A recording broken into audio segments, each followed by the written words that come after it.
За эрхэм үзэгч та бүхэндээ 5 гарагийн энэ өдрийн мэндийг хүргэж байна. Бидний цаг мөчид та бүхэндээ сая санаа эдийн засгийн мэдээллийн хөтөлбөр үзүүлдэг байгаа. Студид болор цэцэг ажиллаж байна. За эхлээд та бүхэн хөтөлбөрт багтсан мэдээллийг товч байдлаар хүлээн авч үзсэн нь.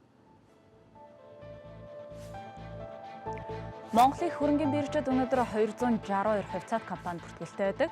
Үүнээс 21 компани 100% төрийн өмчөд байгаа бол 18 компани төрийн болон орон нутгийн өмчлөлттэй байна.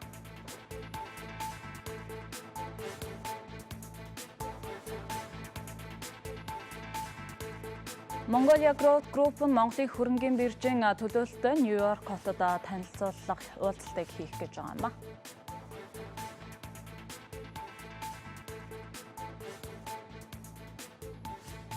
Сая санаа эдийн засгийн мэдээллийнхаа эхэнд үзэгч та бүхэндээ дэлхийн эдийн засгтай холбоотой товч мэдээллийг хүргэдэг байгаа. Ингээд товч мэдээллийг үзүүлж эхлэе. За Японы улсын хөрөнгөний зах зээлийг тодорхойлогч нэг чухал хүчин зүйл нь йений доллартай харьцах ханшин юм а. Экспортод тулгуурласан эдийн засгийн бүтэцтэй энэ орны хувьд валютын ханшин маш чухал юм. Өчигдрийн хувьд Токиогийн бирж дээрх хувьцаануудын дийлэнх нь унсан бол Хятад улсын хувьцаанууд харин тогтвортой байлаа. За Америкийн нэгдсэн улсын эдийн засгийн сэргэлт тодорхой бус байсан нь Европын зах зээлд уналт авчирсан байна. Капиталын зах зээлийн стратегч Ишак Сидики Америкийн нэгдсэн улсын Төв банк бонд худалдаа авах програмдаа хизээ өөрчлөлт оруулах нь тодорхой болсон. За мэдээж хэрэг хугацаа нь эдийн засаг хэр зэрэг хурдан сэргэхээс шалтгаална. Энэ талаар зах зээл нэгдсэн дүгнэлтгүй байгаа учраас тодорхой бус байдал их байна гэжээ. За мөн 11-р сард хэрэглэгчдийн итгэлцлийн индекс огцом унсан нь өрх гэрүүд ирээдүйдээ илүү их санаа зовх болсныг илэрхийлж байна. Харин 10-р сард шинээр барилга барих зөвшөөрөл 6.2% өсч 5 жилийнхээ дээд түвшинд хүрсэн байна. За Mongolia Growth Group нь Монголын хөрөнгөний биржийн Нью-Йорк хотод зохион байгуулж байгаа шинэ үнэт цаасны хууль, хөрөнгө оруулалтын тухай хууль, шинээр батлагдсан хөрөнгө оруулалтын сангийн тухай хуулийг танилцуулах ажлыг ивент итгэхээр болжээ. Энэ үйл ажиллагааны нэг хэсэгт Монголын хөрөнгөний биржийн гүйцэтгэх захирал Алтай, дэд захирал Саруулнаар илтгэл тавихаа дараа нь асуултанд хариулт өгөхөөр болжээ. Сая санаа эдийн засгийн мэдээллийн өнөөдрийн хөтөлбөрөөр үзэгч та бүхэнд хөрөнгөний бирж, хөрөнгөний зах зээлийн талаар үзүүлэхээр бэлтгэсэн байна. За Монголын хөрөнгөний биржид өнөөдөр 262 хувьцаат компани бүртгэлтэй байдаг. Үүнээс 21 компани нь 100% төрийн өмчтэй, за харин 18 компани төрийн болон орон нутгийн өмчлөлттэй байдаг. Төрийн өмчит компаниудад цахилгаан дулааны станц болон дэд бүтцийн салбарын компаниуд за Монголын хөрөнгөний бирж өөрөө хүртэл багтаж байгаа юм а. 100% төрийн өмчит учраа эдгээр 21 компани үнэт цаас огт арилжаалагддаггүй буюу арилжаалах эрхгүй компаниуд юм байна. Харин Монголын цахилгаан холбоо, жижиг тавталгай, Шивэова зэрэг төрийн болон орон нутгийн өмчит 18 компани төрийн өмчит үнэт цаас мөн адил арилжаалагддаггүй бол за хувийн өмчлөлийн хувьцаа нь чөлөөтэй арилжаалагддаг байна. Тэгвэл аж ахуйн нэгж компаниуд хувьцаа гаргах нь ямар ач холбогдолтой вэ? За хувьцаа гаргах нь ерөнхийдөө хөрөнгө оруулалтаа нэмэгдүүлэх ач холбогдолтой бөгөөд компани хүссэн үедээ хямд өртөгтэй урт хугацаатай санхүүгийн их усрыг бүрдүүлэх боломжтойгоор хөрөнгийн их уср татах хамгийн том тохиромжтой хувилбар болдго юм а. За мөн хөрөнгийн биржид бүртгүүлж нээлттэй компаниуснаар компани нэр хүндөсч олон нийтэд танигдах, харилцагчдын хүрээ өргөжж компани засаглалын сайн тогтолцоо бүрдэх боломжууд нэгдэхээрээ нэр хүндөсөх, за компани засаглалын сайн тогтолцоо бүрдэх боломжийг бий болгох ач холбогдолтой. За 3 дугаарт бол Монголын хөрөнгөний биржид бүртгүүлснээр хамтын ажиллагаа бүхий гадаадын биржүүдэд бүртгүүлэх хувьцаагаа давхар арилжах, гадаад санхүүжилт татах боломж цаашдаа нэгдэнэ гэсэн үг юм. Өөрөөр хэлбэл гадаадын зах зээлээс санхүүжилт татах боломж бүрдэх юм. За мөн хувьцааны эрэлт нийлүүлэлт дээр үндэслэн компани зах зээлийн үнцийн бодиттой тодорхойлогдохоос гадна нээлттэй, ил тод хяналттай болсноор сайн менежменттэй, чадварлаг, хариуцлагатай удирдлагын баг бүрдэх боломжтой. Түүнчлэн ажилчдад хувьцаа эзэмшүүлэх хөтөлбөрийг хэрэгжүүлэх илүү таатай нөхцөл бүрдүүлснээр өндөр чадвартай шилдэг мэргэжилтнийг татан ажилуулах боломж бүрдэх зэрэг олон талын ач холбогдолтой юм а. Тэгэхээр монголчууд бид хөрөнгөний зах зээл болон үнэт цаасны зах зээл гэсэн нэр томьёог бол ижил утгатайгаар ойлгож хэрэглэж хэвшсэн байдаг. Гэтэл үнэн дээр хөрөнгөний зах зээл нь илүү өргөн утгатай бөгөөд үл хөдлөх хөрөнгөтэй холбоотой зуурчлалын үйл ажиллагаач давхар агуулж байдаг ойлголтыг хэлдэг юм а. Гэхдээ хөрөнгөний зах зээл хөрөнгөний зах гэсэн нэр томьёог явцсан утгаар нь буюу үнэт цаасны зах зээл гэдэг нэр томьёотой адилддаг. Түүнчлэн засгийн газар болон хувийн компаниуд тодорхой төсөл хөтөлбөр хэрэгжүүлэх, бизнесээ санхүүжүүлэх, мөнгө олох зорилгоор үнэт цаас арилжаалдаг зах зээлийг хөрөнгөний зах зээл гэж нэрлэдэг байна. Хүн болгон энэ зах зээлд оролцож мөнгө өсгөх боломж байдаг ч хөрөнгөний зах зээл хөрөнгө оруулалт гэхээр ихэнх хүмүүс мөнгө хуримтлалтай эсвэл санхүүгийн өндөр мэдлэгтэй хүмүүсийн хүрээнд гэж ойлгодогч яг үнэн хэрэг дээрээ та нэг ширхэг хувьцаа бонд худалдаа авч эзэмшгэдэл хөрөнгөний зах зээлийн оролцогч хөрөнгө оруулагч болдог юм а. Энэ ч утгаараа хөрөнгөний зах зээл мөнгө өсгөж найдвартай хадгалах санхүүгийн нэг хэлбэр юм а. Үнэт цаас худалдаа авахд та заавал их хэмжээний мөнгөтэй байх албагүй бөгөөд за ханшийн өсөлт ноогдол ашиг хүртэх замаар хөрөнгө өсгөх боломжтой юм а. Магадгүй эрсдэл гарсан тохиолдолд хөрөнгө оруулагч өөрөө эрсдлийг хариуцдаг учраас мэргэжлийн байгууллагууд дээр очин зөвлөгөө авч мэдээлэл судалгаан дээр үндэслэн сонголт хийх нь зүйтэй ба за энэ нь хөрөнгө оруулалтын шийдвэр юм а. Дэлхийн хөрөнгөний зах зээл дээр олон төрлийн үнэт цаас арилжаалдгаас за Монгол улсад хоёр нь арилжаалдаг буюу хөрөнгөний зах зээлийн дотор хувьцааны болон бондын зах зээл гэж үндсэндээ хоёр хуваагддаг юм а. За хувьцаа гэдэг нь таныг хөрөнгө оруулсныг гэрчилж байгаа үнэт цаас юм. За та хувьцааг худалдан авснаар тухайн байгууллагад хөрөнгө оруулалт хийж байгаа бөгөөд за үүнийхээ хариуд та эзэмшиж байгаа хувьцааныхаа тоо хэмжээнээс хамааран тухайн компани үйл ажиллагаанд оролцсон ашигаас хүртэх хэрэгтэй болдог юм а. Нэг үгээр хувьцааны тоо хэмжээ их байх тусам танд очих өгөөж тухайн компанид таны оролцоо өснө гэсэн үг. За мөн дээр нь хувьцаа арилжуулж ханшийн зөрүүнээс ашиг олох боломжтой бөгөөд зөв сонголт хийсэн хувьцааны хөрөнгө оруулалтаас та мөнгөө хэд ч дахин өсгөх боломжтой юм а. Харин бонд буюу таныг мөнгө зээлснийг гэрчилж байгаа үнэт цаас буюу өрийн бичгийг бонд гэдэг юм а. Бонд худалдаа авна гэдэг нь та тухайн бонд гаргасан этгээдтэй мөнгөө зээлж байгаа хэрэг юм. За та мөнгө зээлсэн хугацааныхаа туршид хүүгээ авч хугацаа дуусмагч мөнгөө буцаан авна. За мөн энэ хооронд бондоо зах зээл дээр арилжаалах боломжтой. За ихэнх тохиолдолд бондын хүн банкны хадгаламжны хүнээс өндөр, зээлийн хүнээс багаар тогтоогддог бөгөөд хамгийн эрсдэл багтай цаг зав бага шаардсан хөрөнгө оруулалт юм а. Хувьцаа бонд эзэмшнээрээ та тухайн байгууллагад төдийгүй өөртөө ч мөн адил хөрөнгө оруулалт хийж байгаа бөгөөд за энэ нь оюунлаг бизнес гэж олон улсад хүлээн зөвшөөрөгддөг. Түүнчлэн арилжаалагдж байгаа бүтээгдэхүүний шинэ хуучин хэсгээс хамаарч хөрөнгөний зах зээл нь анхдагч болон хоёр дахь ч гэж ангилагддаг. Анхдагч хөрөнгөний зах зээл засгийн газар эсвэл компани бонд болон хувьцааны анх удаа шинээр санал болгож улмаар босгосон мөнгөөрөө үнэт цаас гаргасан төсвөө санхүүжилдэг бол за харин хоёр дахь зах зээлд хөрөнгө оруулагчид өмнө нь худалдан авсан үнэт цаасаа хоорондоо арилжаалдаг юм а. За эрхэм үзэгч та бүхэн сая санаа эдийн засгийн мэдээллийн хөтөлбөртэй хамт байгаа. За өнөөдөр иргэд ихэвчлэн бэлэн мөнгөө хэрхэн зөв зохистой зарцуулж өсгөх тал дээр толгоогоо гашлагч байдаг. За ингээд мөнгөө хадгаламжийн дансанд байршуулах, үйл хөдлөх, хөрөнгө болгох, за мөн хувьцаа худалдаж авах зэргээр зөв зохистой өсгөхийг эрмэлздэг. Тэгвэл бид хувьцаа худалдаж авах уу, за эсвэл мөнгөө банкнд байршуулах уу гэж эргэлзэж байгаа хүмүүст зөвлөгөө хүргэхээр мэдээлэлтэй лээ. Боловч хэрхэн зөв зохистой мөнгө өсгөх талаар эргэлзэж байвал бид танд зөвлөгөө өргөж байна. Бэлэн мөнгөө банкнд урт хугацаатай байрлуулах эсвэл хувьцаа худалдаж аван байрлуулах гэсэн хоёр сонголт дээр энэ удаа жишээ аван тайлбарлая. Хэрэв та арилжааны банкнд урт хугацааны хадгаламж нээж мөнгөө байршуулвал хадгаламжийн хүнээс ашиг хүртэнэ. Харин Монголын хөрөнгөний биржид арилжаалагдж байгаа компани хувьцааг худалдан авч хувьцаа эзэмшигч болвол ногдол ашиг компани өсгөхөд хувьцааны үн дагаж үсэх капиталын ашигаас хувь хүртдэгрээ ялгаатай юм а. Хадгаламж нь тодорхой хугацаанд хадгалж байгаад хэсэг хугацааны дараа мөнгөө эргүүлж авдаг учраас найдвартай, эрсдэл багтай, хүргэх чадвар өндөртэй боловч тэр хэмжээгээр таны мөнгөний өсөх хэмжээ бага байх юм а. Тухайлбал та аль нэгэн арилжааны банкнд 10 сая төгрөгийг жилийн 15% хүнтэй байршуулахад нэг жилийн дараа таны мөнгө 1.5 сая төгрөгөөр өсөж нийтдээ 11.5 сая төгрөг болно. Харин хувьцаа хэлбэрээр мөнгөө байршуулах нь хадгаламжтай харьцуулахад эрсдэл өндөр, савлгаа ихтэй тэр хэмжээгээрээ өгөөжхтэй байдаг. Учир нь Монголын хөрөнгөний биржийн топ 20 индекс жилийн дотор 40%-аар өсөж, буцаад 10-20%-аар ч буурах магадлалтай. Эрсдэл гэдгийг хөрөнгө оруулж байгаа хүний хүлээгдэж байгаа эрсдэл болон бодит эрсдлийн хоорондох ялгаа гэж ойлгож байна. Энэ ялгаа их байх тусам эрсдэл өндөр байх юм. За тэгэхээр хувьцаа хэлбэрээр 10 сая төгрөгийг байршуулвал таны мөнгө хэрхэн өсөх боломжтойг бодъё. Таны сонгосон компани нэг чанш 2000 төгрөг гэж үзье. Тэгвэл та 10 сая төгрөгөөр 5000 ширхэг хувьцаа худалдан авна. Таны хувьцаа худалдан авсан компани үйл ажиллагаа амжилттай буюу хэвийн үргэлжил жилийн дараа ханш нь 2500 төгрөг болсон гэж үзвэл таны 10 сая төгрөг 12.5 сая төгрөг болж өсөх юм а. Өөрөөр хэлбэл та нэг ч хувьцаа бүрээс 500 төгрөгийн буюу 25% өгөөж хүртэж байгаа юм а. Таны хувьцаа эзэмшиж байгаа компани нэг ч хувьцаанд 50 төгрөгийн ногдол ашиг хуваарлуул та 250 мянган төгрөгийн ногдол ашиг хүртэнэ. Ингээд нийт авах мөнгө 12 сая 750 мянган төгрөг болж байна. Та хэрэв энэ мөнгөө авахыг хүсвэл яг ханш өссөн энэ үед нь буюу тухайн өдрийн ханшаар зарж болох юм а. Алинд нь хөрөнгө оруулах боломжтой вэ гэхээр нэгдүгээрт яг хөрөнгө оруулагч өөрийнхөө нэгдүгээр санхүүгийн чадамжийг тодорхойлох хэрэгтэй. Яг эрсдэл хүлээх чадвараа тодорхойлох хэрэгтэй. Эрсдэл хүлээх чадвар бага бол хадгаламжинд хөрөнгө оруулах хэрэгтэй. Энэ нь харьцангуй одоо жишээ нь Монголын банкуд 10% байгаа шүү дээ. Энэ болохоор тогтмол 10% тийм үү. Үүнээс хүү хөргөөд явна. Харин эрсдэл өндөртэй тодорхой хэмжээний хадгаламж үүсгэсэн эрсдэл өндөр эсвэл эрсдэлтэй хөрөнгө оруулалт хайж байгаа хүмүүс хувьцаанд илүү одоо хөрөнгө оруулалт олж байгаа. Илүү одоо хадгаламжаас илүү компани зөв сонгох шаардлагатай.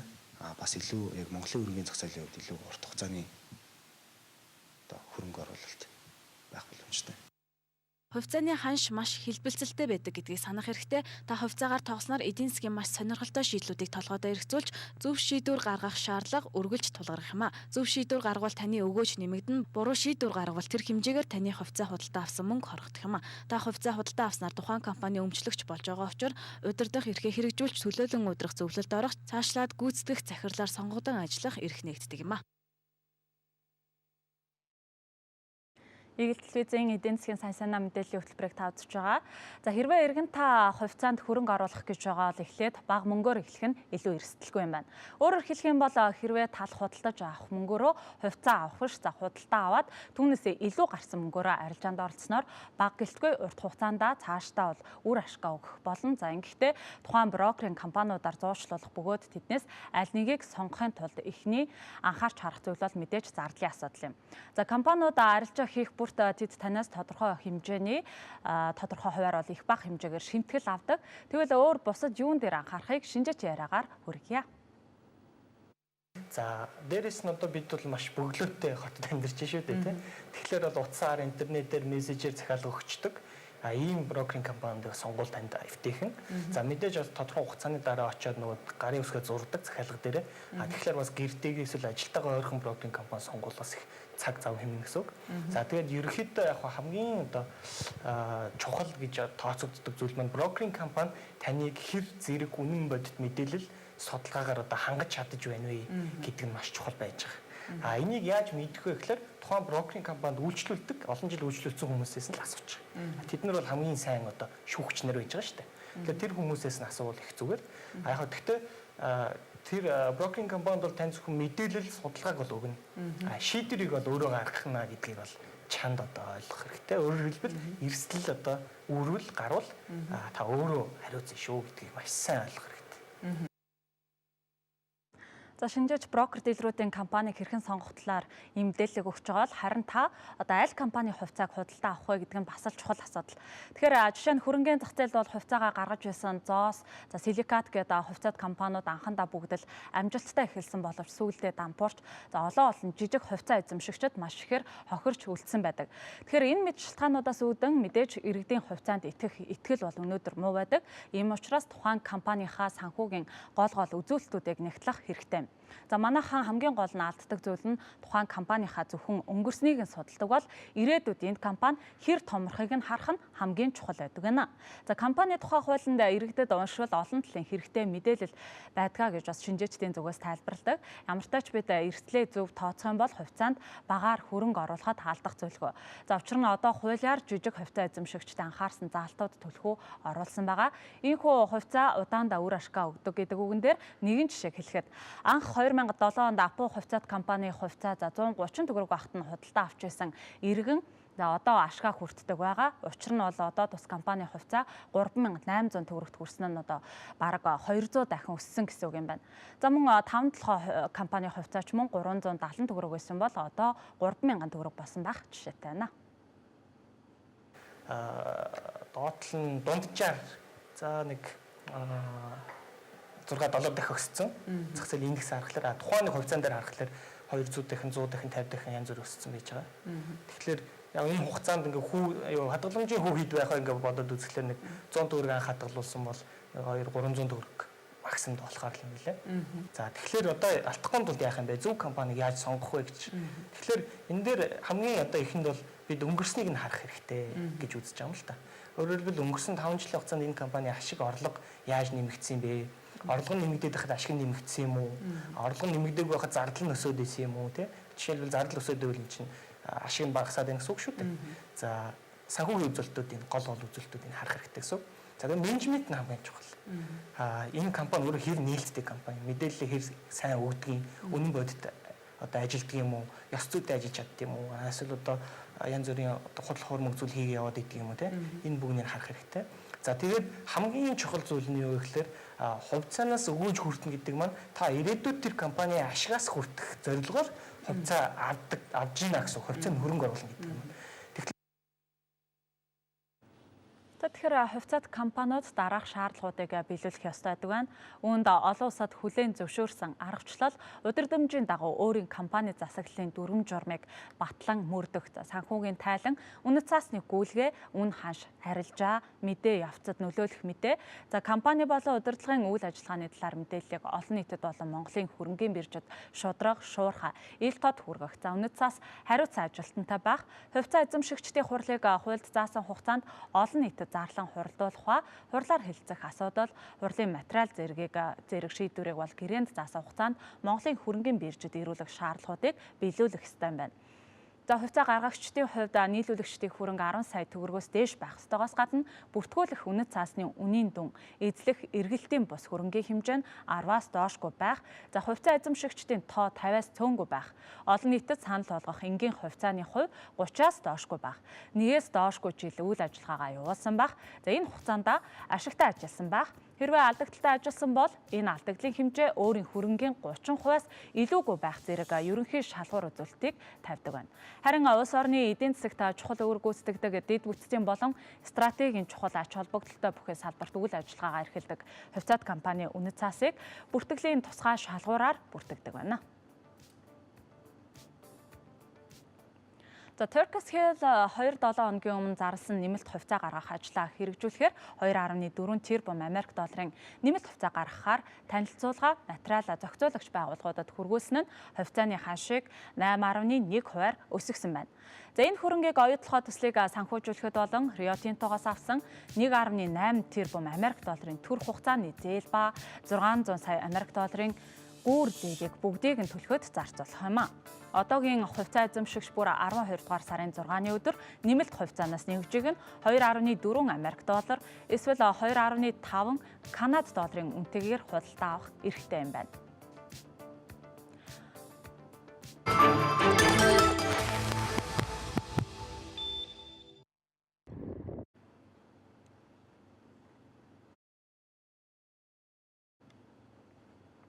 Товч мэдээллийг та бүхэнд үргэлжлүүлэн хүргэе. Тэгэхээр Mongolia Growth Group Manal General даатгалын өөрийн эзэмшиж байгаа хувийг 100% зарсан байна. Mongolia Growth Group төлөөлөл удирдах зөвлөл нь 2013 онд даатгалын үйл ажиллагааг өөрийн үндсэн бус үйл ажиллагаа гэж үзсэн учраас ийхүү хувьцаагаа зарах шийдвэр гаргаснаар хэдхэн хоногийн өмнө хувьцаагаа албан ёсоор зарсан байна. За тус компани үндсэн үйл ажиллагаа нь үйл хөдлөх хөрөнгө оруулалт юм байна. Mongolia Growth Group нь Manal General даатгалын хувьцаагаа UMC Capital компанид худалдаж байгаа бөгөөд барагцаагаар 5.9 тэрбум төгрөгийн үнийн дүнтэй юм байна. За хувьцаат компаниудын мэдээллийн ил тод байдал за нөгөө талаасаа мэрэгжлийн байгууллагуудын үйлчлэгээ бас хөрөнгө оруулагчдын өөрсдийнх нь боловсролын түвшинд очиж тулах асуудал байдаг байна. Монголын хөрөнгийн захад тоглогчдын 1% л хождог гэж ойлгохоор байна. За тэгвэл олон улсын хөрөнгийн зах зээл шиг 100 удаа тоглоход 10-д нь хождог болохоор одоо яаж тоглох вэ? Хэрвээ 10% багтвал нэлээд ашиг олох боломжтой. Үүнд хариулахын тулд зах зээлийн чиг хандлагыг хэн яаж тодорхойлдог вэ? Институционал хөрөнгө оруулагчид зах зээлийн чиг хандлагыг тодорхойлдог байна. За Монгол улсад ийм төрлийн оролцогч байхгүй учраас цөөн тооны мөнгөтэй хүмүүс ханшинд нөлөөлж байна. Зах зээл хөгжихийн хэрээр энэ байдал аяндаа арилгах учиртай. Харин тэд мэдээлэл судалгаанд л үндэслэж ажилладаг юм а. За судалгааны үр дүнд тулгуурлаж шийдвэр гаргадаг. Тэр нь урт хугацааны ханшийн хандлагыг тодорхойлдог. За мэдээч хэрэг богино хугацаанд эерэг сөрөг шокын нөлөөгөөр ханшийн савлалтууд бий болдог байна. Иймээс зах зээл хөгжихийн хэрээр мэдээлэл судалгааны үнцийг улам бүр өсөж түүнд тулгуурлаж ханш хөдөлдөг болно. За ийм нөхцөлд хувь хүмүүст ч бас адил мэдээлэл судалгаа үнцэнтэй болох нь тодорхой юм а. Иймээс хөрөнгө оруулагч бүр үнэн бодит мэдээллийг түргэн шуурхаа авч мэдээллийн системийг өөртөө бий болгох хэрэгтэй. Ингэж чадвал та 10% багтах эхний алхмаа хийлээ гэсэн үг. Хөрөнгөний зах зээл бол мэдээллийн зах зээл юм а.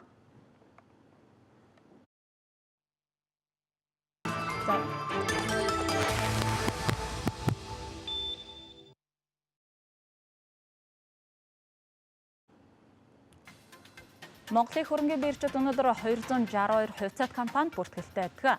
Үүнээс 21 компани 100% төрийн өмчөд, үлдсэн 18 компани төрийн болон орон нутгийн өмчлөлд хамаарагдаж байна.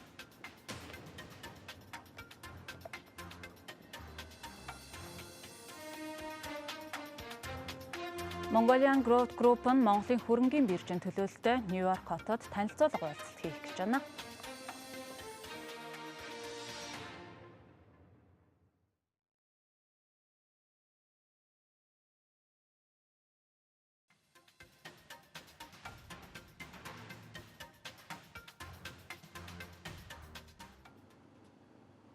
За эдгээр болон бусад мэдээллийг хүргэснээр өнөөдрийн сая санаа эдийн засгийн мэдээллийн хөтөлбөрөөр өндөрлүүлж байна.